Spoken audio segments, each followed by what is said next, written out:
Should 3 minutes out.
A little bit.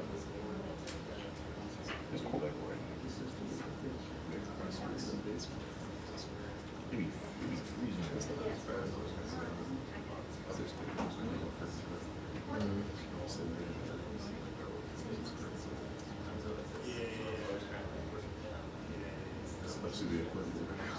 Yeah. That's his avatar, I guess he's used to it.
Everyone's name is on the first page.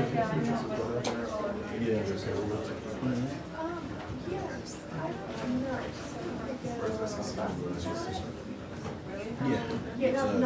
right next to Union Station. It's right there. You actually walk to it now.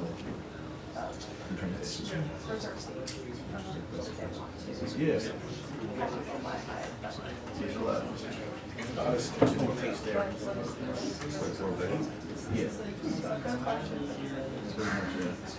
Both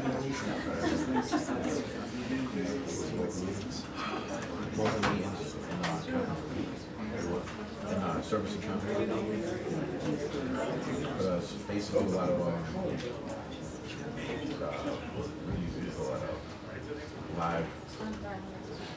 live court hearings. Yeah.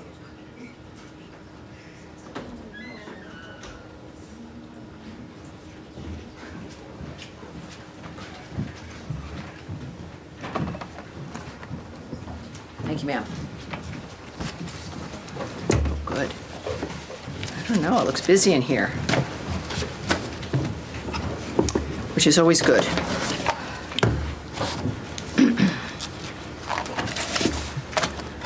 All right, we've got, welcome aboard, everyone. Nice to see you. Thank you very much for being here. I don't know if it's a beautiful day outside, but it's a beautiful day in here. All right, I'm Tammy Bruce, of course. I'm the spokesperson here for the State Department. And everyone watching at home, however you're seeing us, thank you all very much. You can get us at the State Department X account, I believe, also at state.gov. I know C-SPAN viewers are always with us, and I appreciate that, as well as a variety of other streaming. I don't know. There's my young man who was not here last time because he was traveling, Tommy Piggott, our principal deputy. And he will be briefing on Thursday, by the way, as we begin here. So let's start with the statement, shall we? Here on is this the last week of July? Is that possible? It's getting close. It's weird. Everyone's saying no. All right, I'm already wrong. All right, everybody. As of Friday evening, there are no wrongfully detained Americans in Venezuela, and we want to keep it that way. We are committed to doing everything we can to prevent one American national from being wrongfully detained by the Venezuelan regime ever again. To this end, I want to reiterate our clear warning.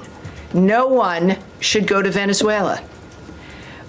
We have the risk, certainly, of wrongful detention of Americans, of dual nationals, of lawful permanent residents. Whoever you are, don't go there. The risk is extremely high. Americans who travel to Venezuela or nearby border regions risk being wrongfully detained for months or even years, and release is never a guarantee. You can stop that yourself by not going to Venezuela. Further, the days of unelected health bureaucrats in Geneva running over the American people are over. It's a good day. In collaboration with the Department of Health and Human Services, we formally notified the World Health Organization of our rejection of the 2024 International Health Regulations amendments, which were set to become legally binding regardless of our WHO withdrawal. The 2024 IHR amendments broadened the WHO's mandate to include not only public health emergencies of international concern, but also, quote, events or conditions that may have the potential to become emergencies. How nice for them. This allows the WHO to deem what constitutes an international threat. We know from COVID-19 that an expanded international health bureaucracy will use their authority to centralize decision-making, stifle scientific debate, and censor free speech. Rejecting the 2024 IHR amendments reaffirms our position that U.S. public health policy will be shaped by Americans for Americans. And with our HHS colleagues, we are proud on delivering that mandate.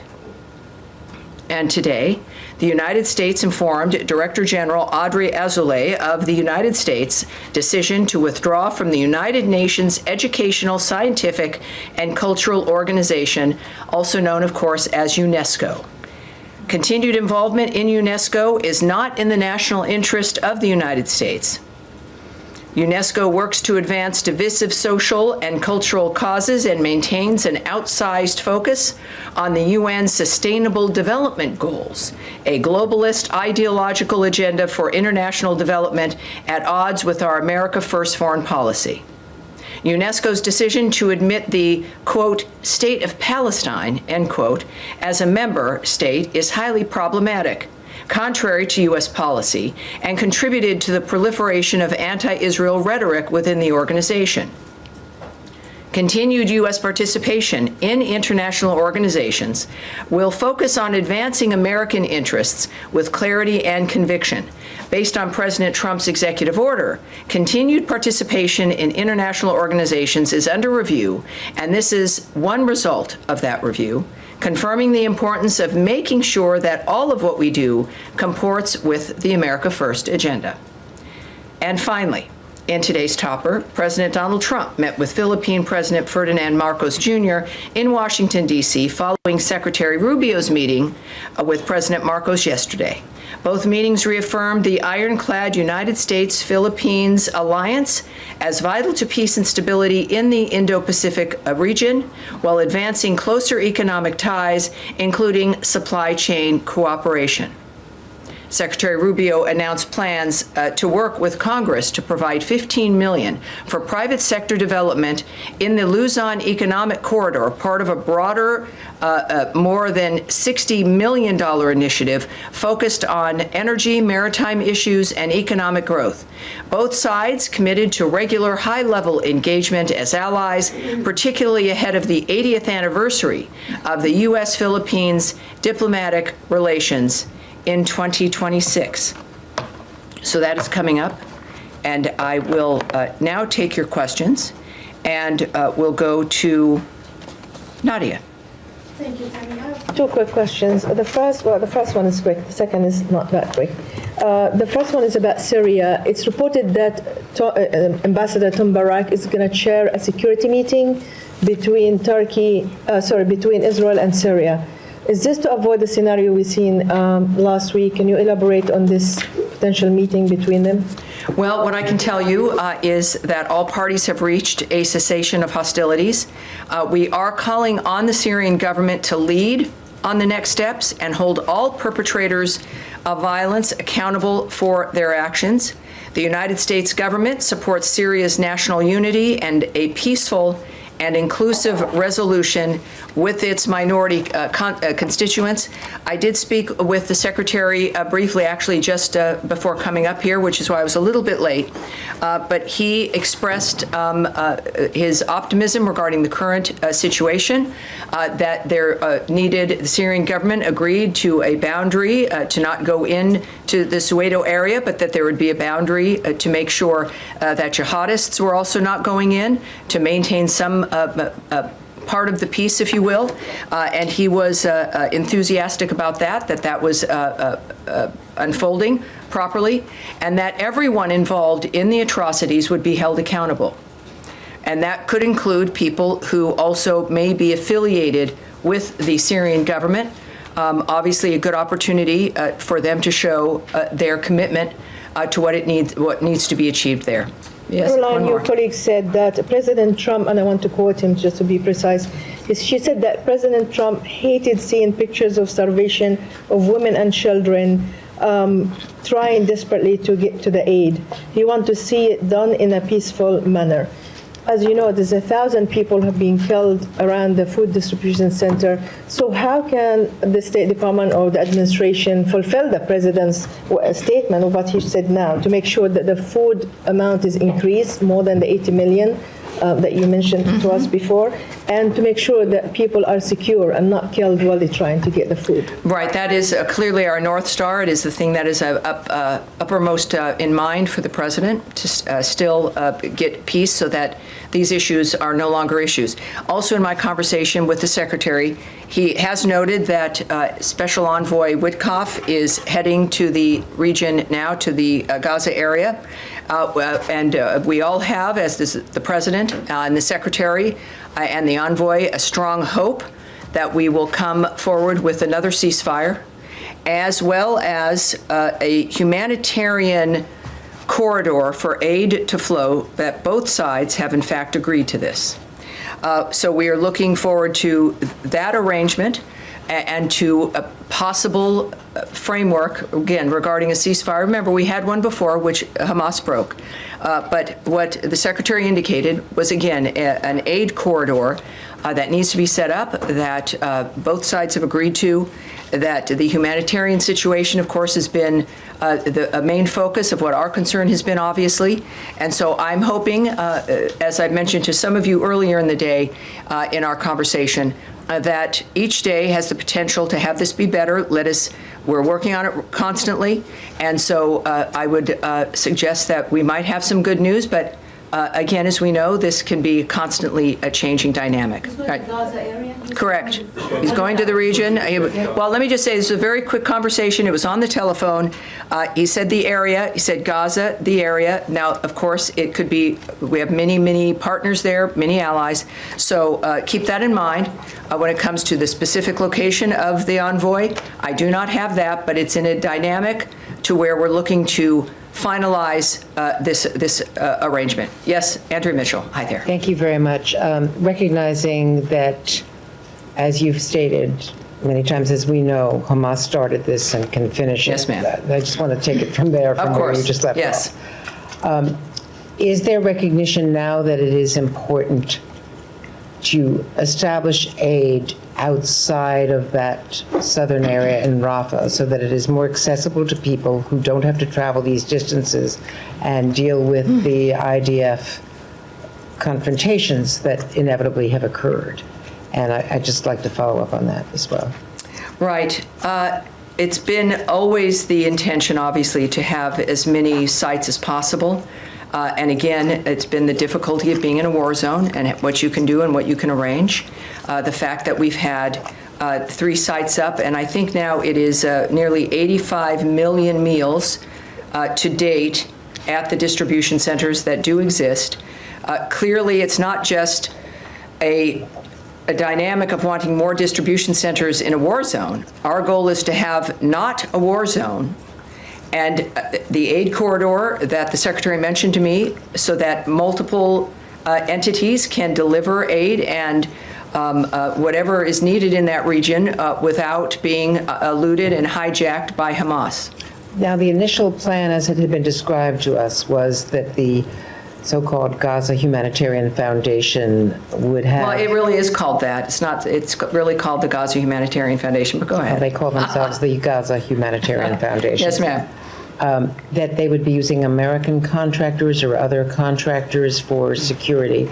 As it's turned out, it seems to be more IDF, and that's been possibly one of the causes of the problems that, as was just mentioned, it's been 1,000 deaths. Supposition there, so doctors have pointed out that people are coming in with, heavy wounds from heavy artillery. Is the possibility of having some sort of neutral contractors as the security force rather than the IDF? Well, that, of course, presupposes that IDF soldiers who are in a mode of defense of their country are deliberately shooting civilians and children. I didn't suggest that. Well, that is the implication that you need someone who's, not involved implies that it would be better. It is a dynamic where, and I think even a horrible situation over this weekend regarding a UN convoy in Zikkim at a crossing, that more than 30 people were killed in that dynamic trying to access food, because that is the focus of every human being. This has got to end. Well, not every human being, certainly Hamas is preferring the way things have been. This was at a crossing in northern Gaza, and there are certainly Hamas is injured by the inability to hijack this food and to hijack trucks. And they are injured by the success of GHF and what it's been doing, because they have not just looted these trucks, but they've weaponized the money that they make from this food, and then they control the population with it. It is the success of GHF has removed, by getting meals in at that number is a tremendous success, but it's removed the power and the influence of Hamas financially and with using aid and food as a weapon itself to control people. So it is, I think that the UN knows this, everyone else has seen this, that it's not a dynamic, and I've got the GHF statement here as well for you, but I think no matter who has been trying to deliver food, they've known historically and recently that there's going to be, and as long as Hamas still has its weapons and is still a player in that region, there's still going to be problems. The GHF statement regarding this last massacre, if you will, we're deeply saddened by reports that more than 30 people were killed while trying to access food from a UN convoy at the Zikam crossing in northern Gaza as humanitarian efforts face escalating violence. Like most incidents, this incident is not linked to GHF, despite what was falsely implied by various newspapers. These tragedies deserve visibility. The entire aid system is under immense strain. We hope reporters will cover these incidents with the same scrutiny GHF receives, because understanding the full picture is essential to protecting civilians and improving aid And delivery. have you seen the statement by 28 countries led by some of our closest allies in Europe? Yes, and I think it's nice to know, and many of certainly it's our allies and friends, it's a demand for the war in Gaza to stop.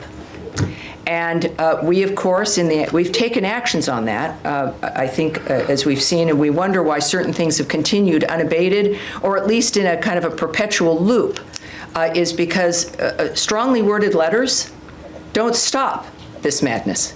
Strongly worded letters won't stop Hamas. Strongly worded letters wouldn't stop Iran. Strongly worded letters are fine, and it's good to know where people stand. I appreciate that very much. The United States, through the leadership of President Trump, and the guidance and the hand also of Secretary Rubio, and of our remarkable envoys, put their lives at risk, take action, make decisions, confront important questions, sometimes when it works, when it doesn't work. But it's more, and sometimes strongly worded tweets and letters in the midst of the actions that we are taking.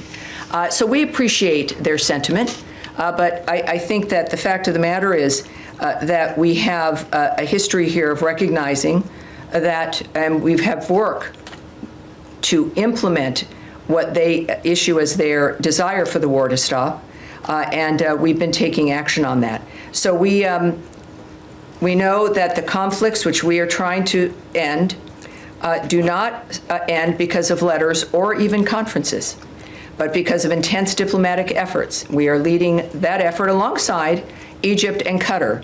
And as I mentioned earlier, we are hoping for some rapid responses coming up soon. Yes, sir.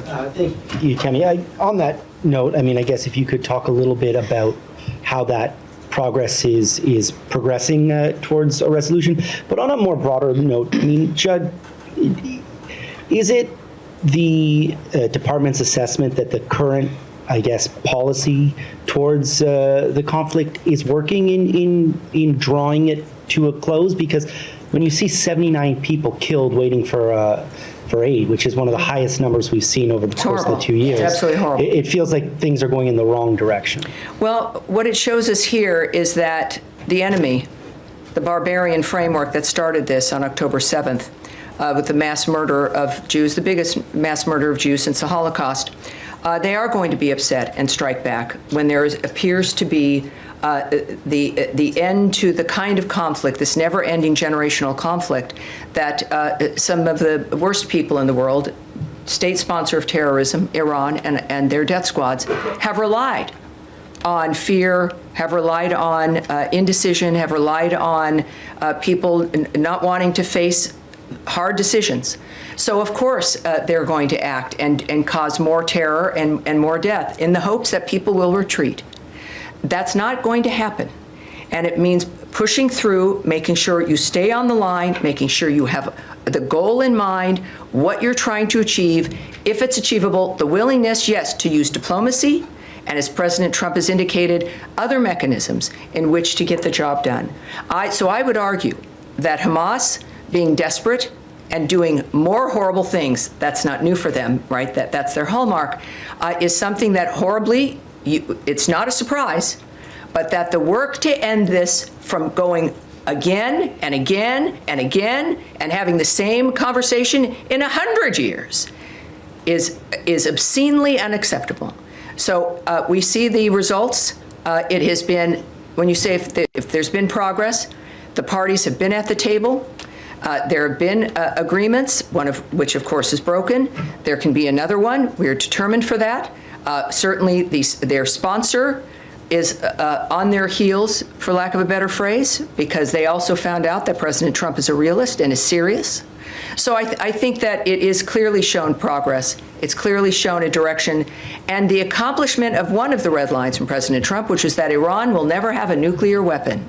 Well, guess what? They won't. Yes, Humaira, Reuters. Yes. Just to go back to your conversation with the Secretary, I understand that's what he said, Gaza area, but can we at least say Steve Woodcock is going to the Middle East right now, as we speak? Gaza area is a little Yes, bit of a yes. Middle East. Based on I don't have specifics, and I'm sure we have an incredible team that works with Special Envoy Woodcock here in the building, are probably now grabbing the television and watching and saying, so I don't have the specifics of exactly where he'll be, but clearly it's in a position where he's going to be able to continue with the negotiations that will lead us to this, hopefully, ceasefire. Right, and you also said that one of the things that Secretary indicated, an aid corridor that needs to be set up that both sides have agreed to. Yes. So is the United States basically negotiating for an aid corridor that is going to include other humanitarian implementers like UN and others? Well, you're asking for so much, and I appreciate that about you because you're always a few steps ahead. That would require speculation on my part. It would require guessing on your part. What I know is what I said to you based on what the Secretary said to me. And one more thing. One more. In your answer to Nadia, are you actually confirming that this meeting is happening with U.S. Envoy Tom Barak and officials from Israel and Syria? And can you tell us where it's happening? No, I can't confirm any of that. Thank you. Yes, ma'am. Thanks, Tammy. Going back to the American who was murdered in the West Bank, the president last week indicated there would be a meeting in which the Israeli government would give more information to the U.S. about his murder. Did that meeting take place, and what else can you tell us about that? Unfortunately, there's not a great deal I can talk to you about the family and the nature of the conversations. Of course, we have confirmed the situation with his death. But the conversations or what has transpired at this point is not something that I'm able to share at this stage. And then another American was murdered in Syria last week. His family says that he was murdered by officials with the interim Syrian government. Is the U.S. planning to hold them accountable for this death? Well, again, you're saying something here that everyone hears. That is not something that I would confirm or would know or would say as a matter of fact, because a reporter says it here in the room. We can say, of course, that Secretary Rubio has emphasized the importance of prioritizing the safety and security of U.S. citizens. We can confirm the death of, and this is the Suwaida region, what we're discussing, of Syria last week, of U.S. citizen Hossam Saraya. We offer condolences to the family on their loss. We are providing consular assistance to them, but in the midst of the further conversations, I can't give you any more details.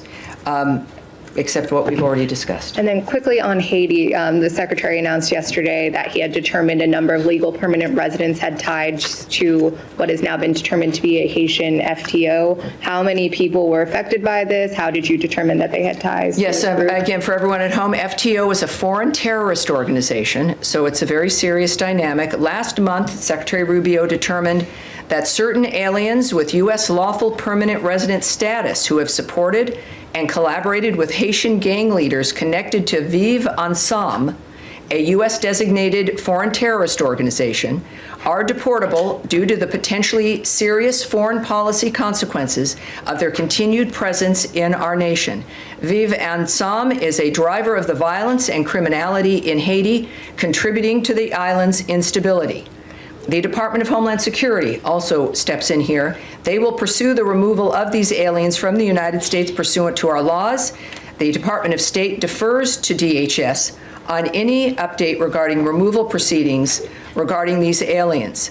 We also will not allow aliens who have facilitated the actions of violent organizations or support criminal terrorist organizations to remain in the country, And of course, this demonstrates, I think it's safe to say, the administration's firm commitment to protecting the American people, advancing our national security interests, and promoting regional security and stability.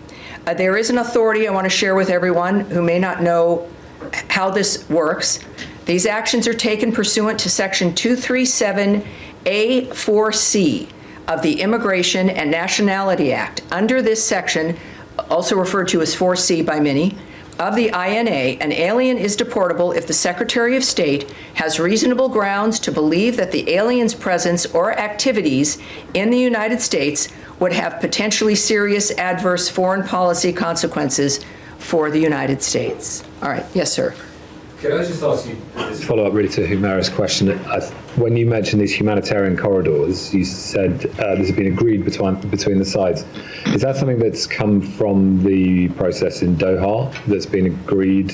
How should we take that? And just any detail you can give us about the corridor. I was, the secretary is a busy man. We're all proud of him, the nature of what he's being able to accomplish by splitting his time between the State Department and the White House. And our conversations sometimes are in person, oftentimes by phone. So when I've got him in a moment, I'll just jotting down what he's saying. What I can't tell you, and whether I knew or not, is how this came about, where it was decided, or who the parties were. Is your understanding that these corridors will be in addition to what's happening now? Because we know, for example, the UN says there's 6,000 trucks on the Egyptian side at Rafah.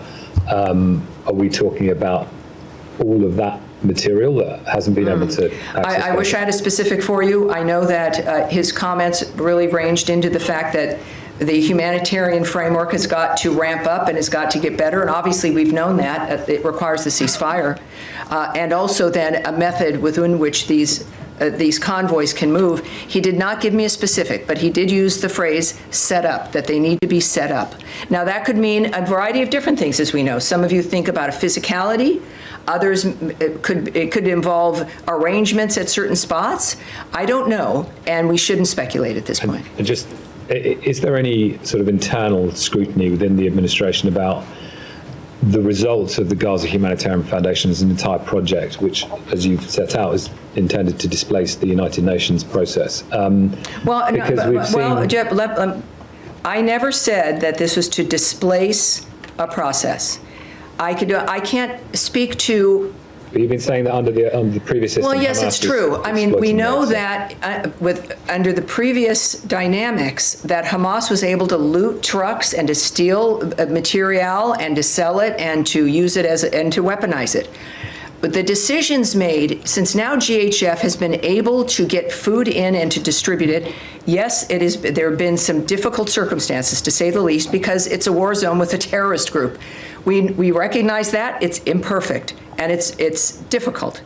But they've done it in a way that made it possible.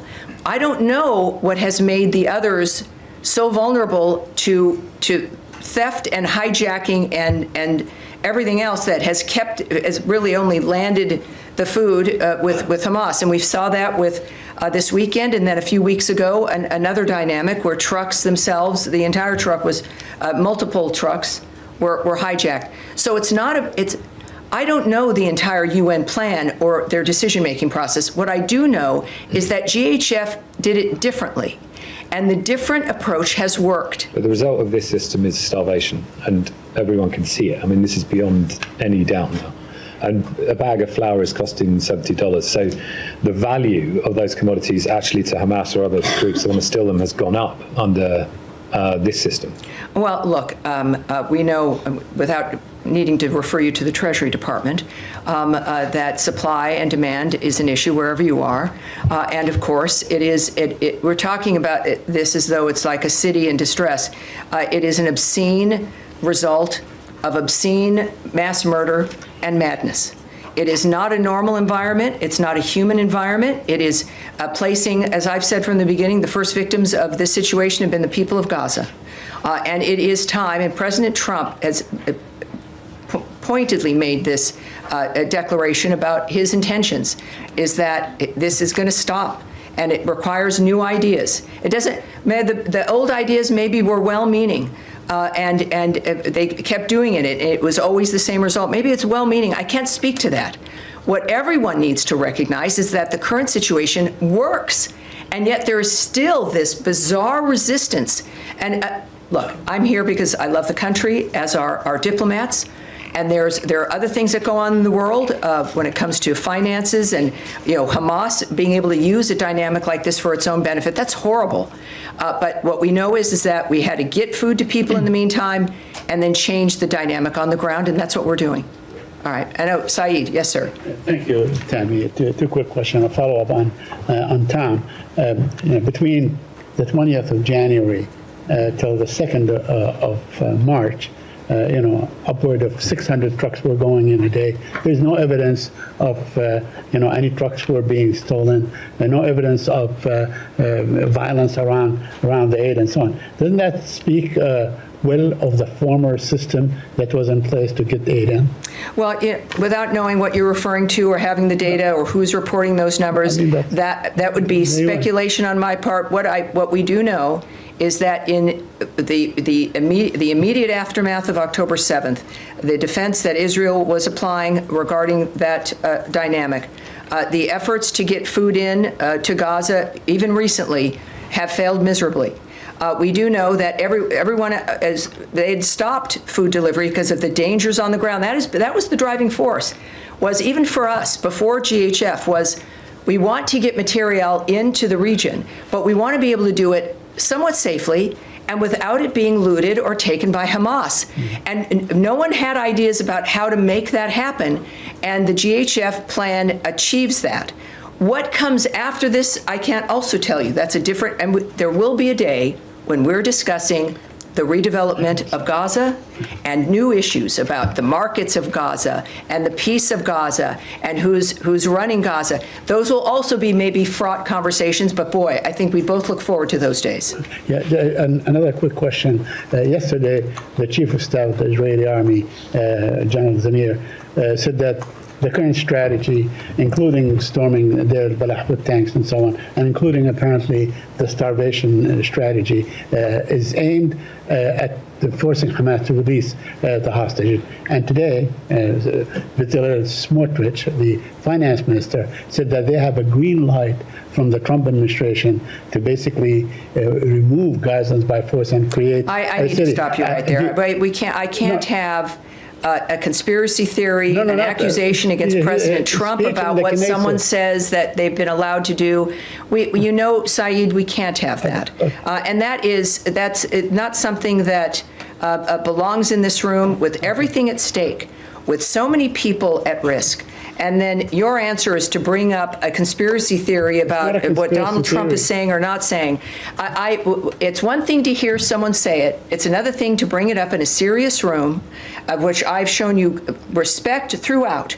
And that is unacceptable. And so we're going to move on. Yes, in the back, sir, La Stampa. Yes, sir. Yeah, thank you, Tommy. So about Israel, has anything changed between the relationship between the United States and Israel after the strike on Syria and the killing of all those Palestinians, although the Israelis are defending themselves? So can you elaborate a little bit? I would say you should ask the White House regarding their posture and what they've been experiencing. What I know is the president and the secretary in their conversations, in their attitudes about the world and what needs to happen have been consistent.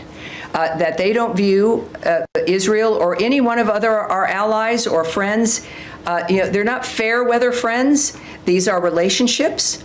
So it's not about changing relationships. It's about navigating what happens in the world and working with people who can help us make peace and get to the road that I think it's fair to say, certainly most of the nations that are our allies and partners want peace in the world, and that is our goal. Thank you. Yes. Just a quick clarification question on Special Envoy Witkoff's mission. You said that the humanitarian framework in Gaza has got to ramp up, but that you've been understanding that it requires a ceasefire first. No, you've misunderstood me. That's why they can be a ramping up as an example of GHF, who are continually working on how to expand and to have more areas in which to get food delivered. I would consider part of that, but if you're looking at scores of other organizations moving into that's only going to happen when it's safe. So when we think of ramping up, you can have that with more distribution sites for GHF or others who perhaps adopt their technique and strategy. But of course, if we're looking at, speaking of a normal environment, that requires a ceasefire.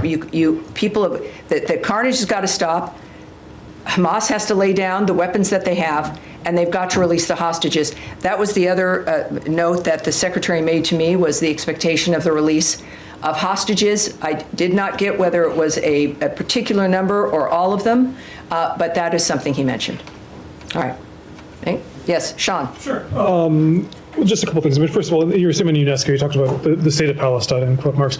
Ambassador Huckabee is in the West Bank today. He's in Ramallah. He met somebody from the Palestine Liberation Organization.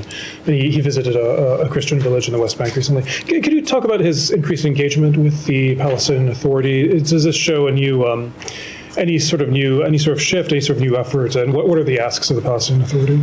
Right, I will not, as I haven't before, I tend to not characterize, I work hard not to, anyone's comments or anyone's activities, whether it's the secretary or an ambassador or an envoy or diplomat. So I'm not going to characterize his remarks. I think we're led by a group of men and women who are pretty clearly speak for themselves, but I wouldn't speak on anything that extends beyond looking to his comments and his activities. Could also just follow up on the situation in Gaza. I feel obliged to mention, AFP. We've had reporters there who say that their situation is so severe now that they're actually they can no longer work because of the hunger, and the company has been trying to find ways to either provide them with what they need to survive, and it's just not possible right now. Are there any talks that the U.S. government has about how to help? Obviously, journalists aren't. It's a broader problem than just the journalists, but to help people who are there. It's not just AFP; it's other outlets. Either help people get out, help people get supplies that they need, and more broadly, whether to facilitate greater access for foreign journalists. So you're speaking about Syria? Excuse me, with Gaza. Oh, the Gaza Strip. This is a widespread problem. Yes, look, it's Americans, maybe sometimes we take it for granted when people get reports from an area, and we're interested in what the report is. And we see it with really every outlet in dangerous situations, when there's bombing and when there's drones. And it's good to remind people that it's a job that people have committed to, knowing where they're going to be going, and they're suited for that. And that is starting, of course, it's every journalist's desire to bring up information and to share things that people need to know. I know that our warnings have been very consistent regarding Americans and people in general not going to Gaza.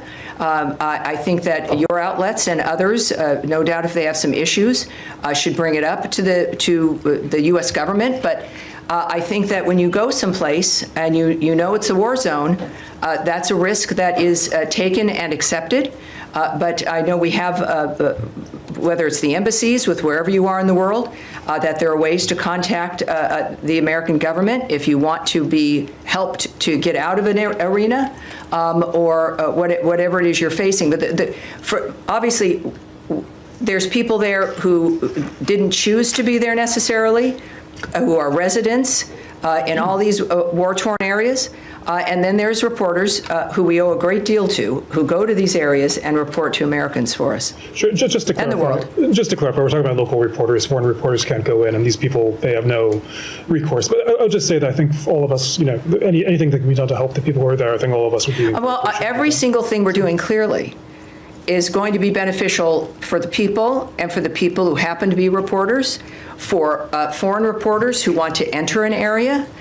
This is an opening that we're looking forward to, that the president spoke to a few days ago about his optimism about some news out of the Gaza area. Every single thing we're doing, it doesn't eclipse anybody, right? The Gazan people, whatever their professions are, and for the people who want to get into Gaza to report, it is, in all honesty, helping to facilitate reporters has not been at the top of our list. The top of our list has been to stop the carnage and to help hostages. But as a side effect, everyone wins when the world is at peace, when a region is at peace, when there isn't a terrorist group controlling a section of a country. All right, yes, sir. And then I'll come up to you next. Thank you. Thank you, Tammy. Two topics for you. Number one, Justice Department officials held a discussion on Thursday with the parents of Malky Roth, the American citizen who was murdered with two others in the Sbarro bombing in Jerusalem back in 2001. The discussion centered around the possible extradition of Jordanian national Ahmed Tamimi. The Jordanians get $1.5 billion a year in foreign aid. Democratic and Republican administrations have skated by on this extradition issue for a decade and a half now, at least.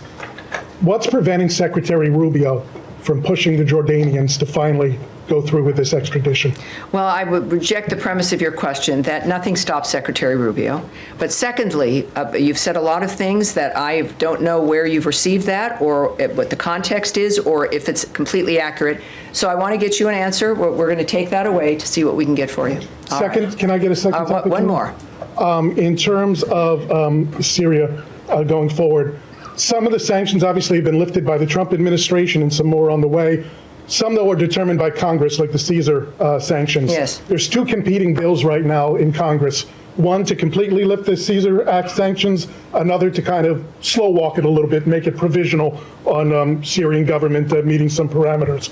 Is there a particular preference that the Secretary has here for implementing the lifting of the Caesar Act sanctions? I have nothing to preview for you regarding a choice that the Secretary might make.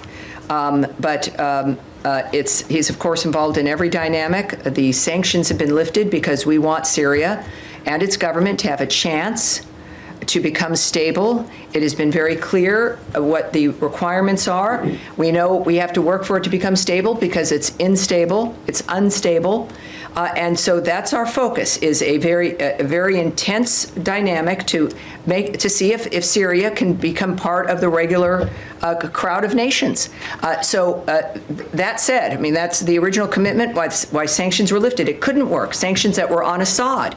But we are finding whether or not, these days show us, whether or not the current government is able to act in a way that helps us get that stability. And so that is what's driving us now. Yes, sir. Thank you, Tammy. Back to the hostages, is the discussion you were talking about with Secretary Rubio. Yesterday, the families of the hostages released a statement saying they were concerned about this possible offensive as it gets to the issue of potentially hurting or endangering the hostages as they go forth. And I was wondering if there was any conversation that you can share that would focus or give a message to the families in terms of, as progress is being made in talks and so close, that this potential offensive may endanger the hostages. Well, I think that I don't have anything that I can tell you regarding private conversations or efforts that have been made, reaching out, of course, to hostage families. That has been a highlight of part of the obscenity of this entire event,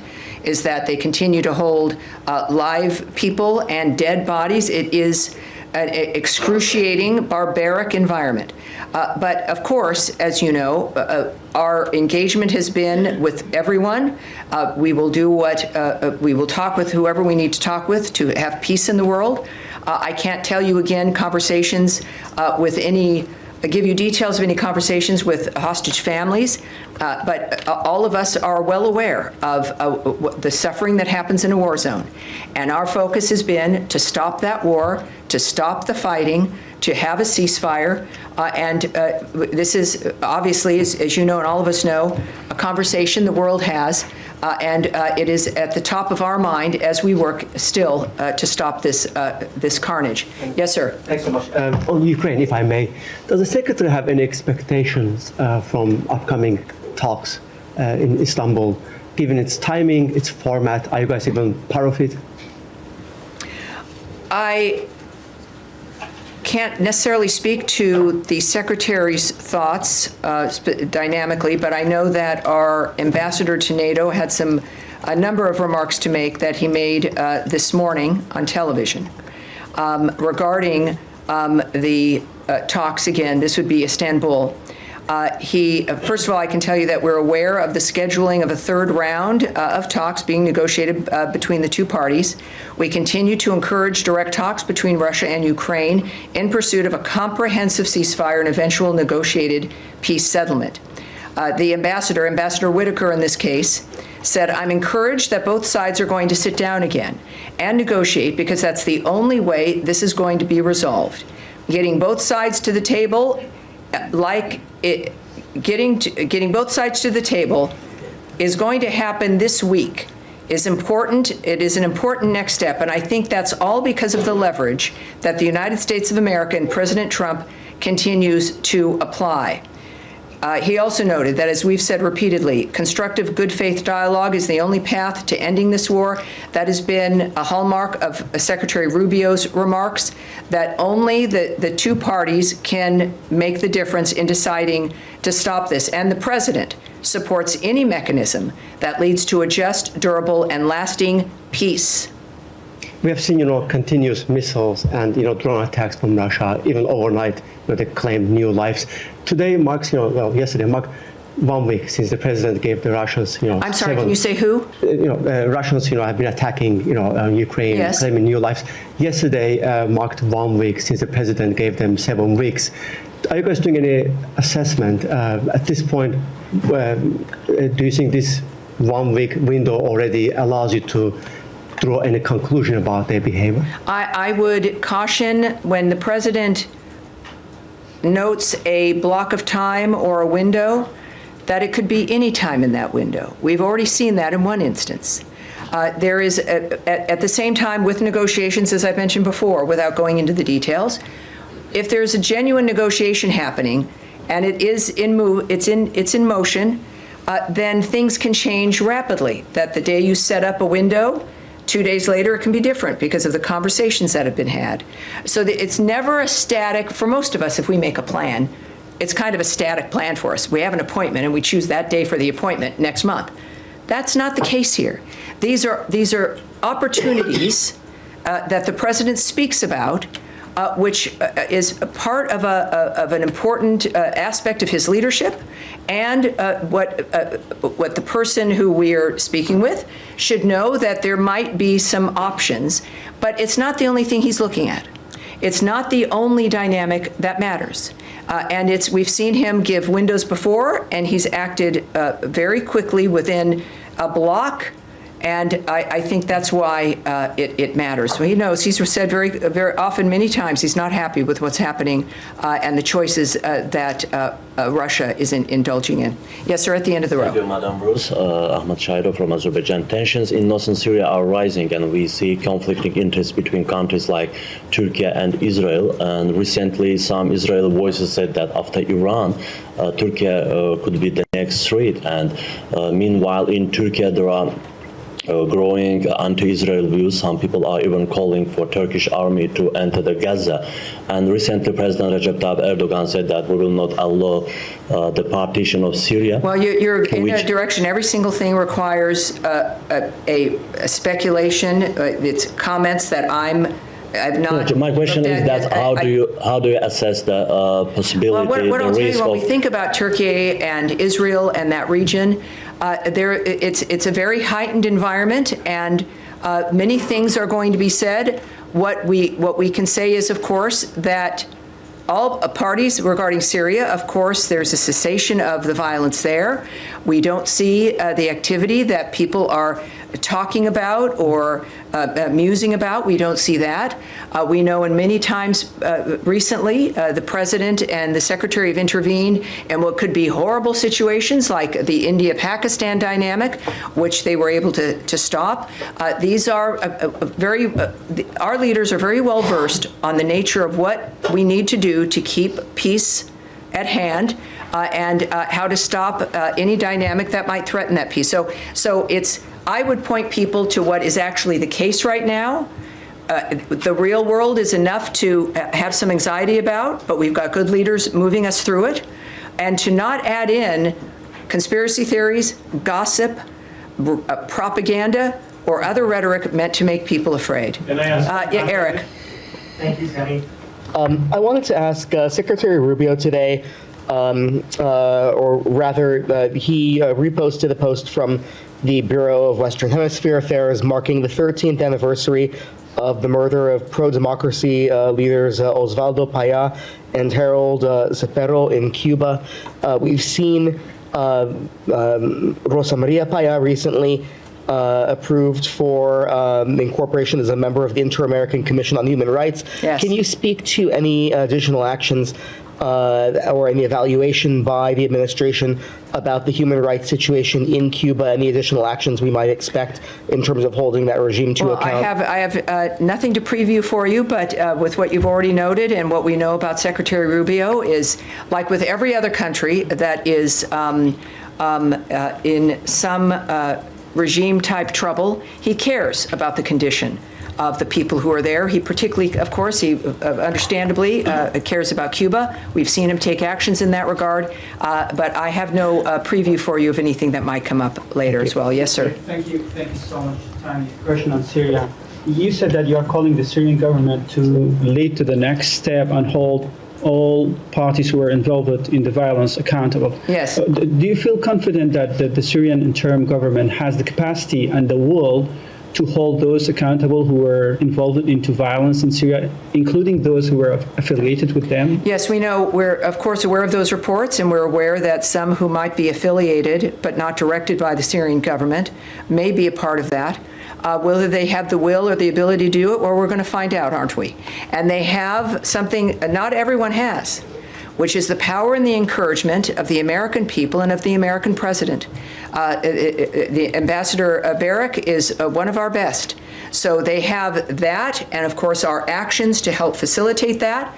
And this is where we find out what people are made of and what they can actually accomplish. Another question on Iran. Iran and the 3 EU countries will hold a nuclear talks in Istanbul later this week. Yes, Friday. we discussed that a little bit already. Does the U.S. build any hope on it, or have you gave Iran, or have you set the end of August as a deadline for Iran to come back to the table and make a nuclear deal with you? Yes, as the president has said, the Iranian people stand to benefit from negotiating in good faith. The ball is in their court. The Iranian leadership has a window of opportunity to choose a path of peace and prosperity for their people, and we are also ready to talk directly to the Iranians. However, we are also closely coordinated with our E3 partners, and we would refer you to our European partners for more information about what happens in that meeting. All right, right there, back, gray suit, in the glasses, right there. Thank you so much. First of all, thanks. Your press team shared the detailed response of my question regarding violation of Indus Waters Treaty by India. Excellent, good. Your statement says that Pakistan and India, US will encourage direct communication between Pakistan and India to resolve this issue. But I remember President Trump, when he was in Saudi Arabia, he asked Secretary Rubio to invite leadership of Pakistan and India to normalize that relation between the two countries. He, after stopping the war between India and Pakistan, he also offered to mediate on Kashmir. So I was just curious, what are your thoughts that, direct communication on Indian Waters Treaty, but what about Kashmir and the relation? Smile. And not many questions here make me smile. And we have a lot of good news, and it's I know we talk about the bad news because things need to be fixed, and then you have a focus on it, and then we know how to move forward. And also the fact that, yes, when I say we're going to take a question back and we need more information, you're the proof that, in fact, we do get back to you. And we have Pakistan, who's going to be here for a bilat, and I'll be participating in that, so I'm looking forward to that as well. One more question. President Trump, on many occasions, he said that he will knock out ISIS, Daesh, from all over the world. We have seen some success in Syria and Iraq.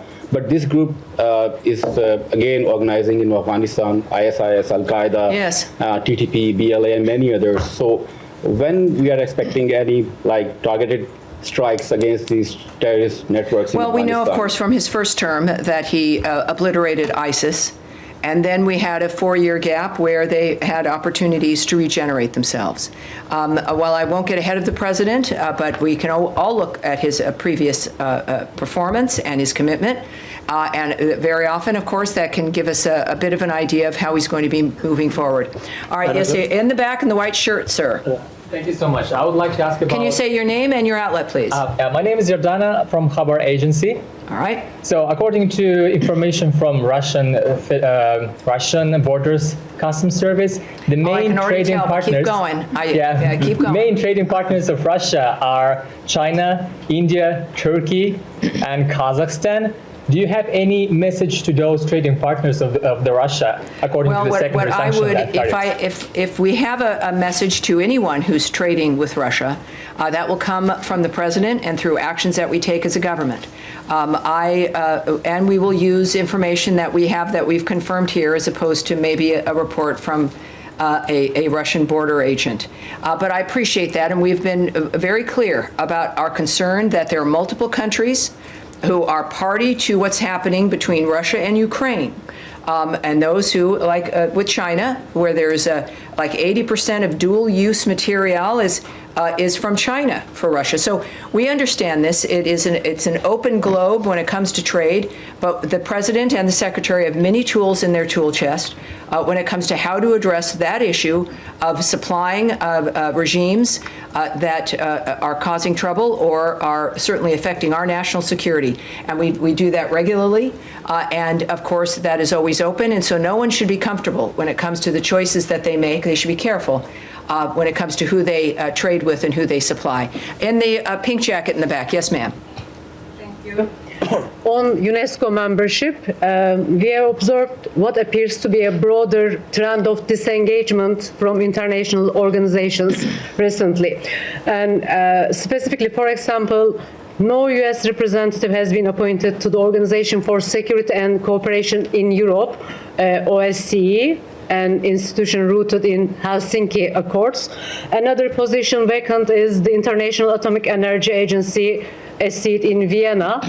Can you clarify whether these absences reflect a temporary delay in appointments? When we look at the website, we are seeing many absences.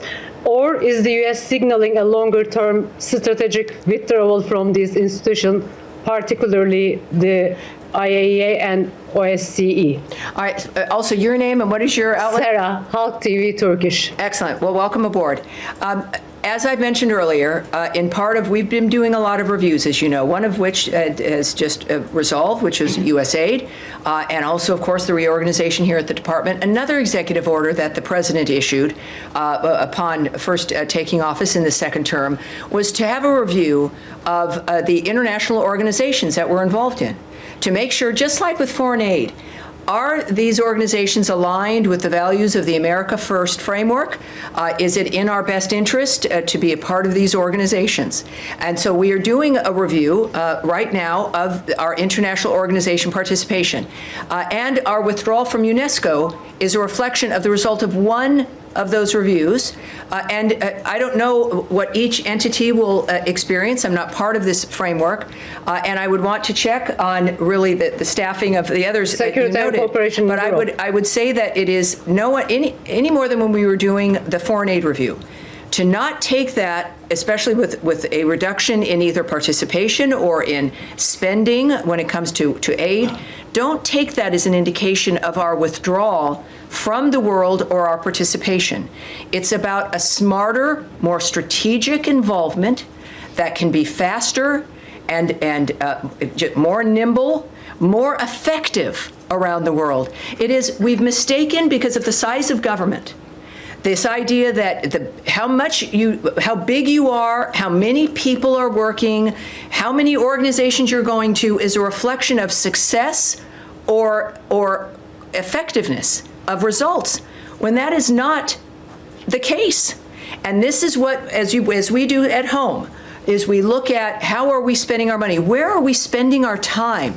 Is this something that is valuable for, in our case, President Trump's vision of America First, but also for the best country in the world, a government that is still, as we are into our 250th birthday, that we want to be that country that people love and want to come to, that can make the difference in the world, that can actually not just help end wars by joining them, but can stop them from starting. That's the NATO vision. The NATO vision wasn't get prepared to have to fight back.